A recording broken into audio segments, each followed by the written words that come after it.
Апшипленіп холодильник болып істетілген контейнер сатылады. Алдын машинға орнатылған. Астыларын бәрін көрсетейін. Рамалары бәрі бар. Алдын КамАЗға орнатылғанда. Сырты алюминиевый типі контейнерге істетілген ба, сондай да. Сыртқы көріністері. Қазір ішінде көрсетіп өтем. Контейнердің ұзындығы 6 метр. Сол ені как всегда көрсетейін. Қалың Ошын ауыр апшипленіп істетілген көріністері. Ол аяқтары типі пластика ма. Асты мынандай алюминиевый да.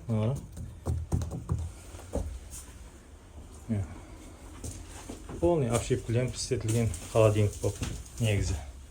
Осы бағасы бұның 20 миллион айтып отыр. Әкене мынандай мешалка сатылады. Бұның бағасы 3 миллион айтып отыр.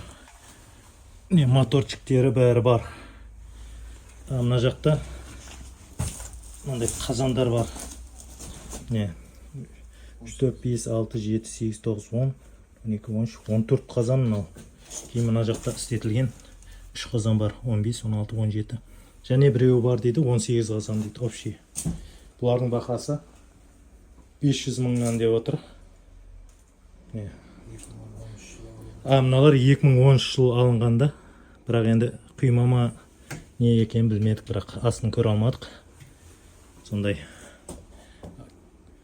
Қошым, хабарласу үшін телефон 90-нан 421 72 72 деген номерге хабарласа берсеңіз болады, қызыққанларда.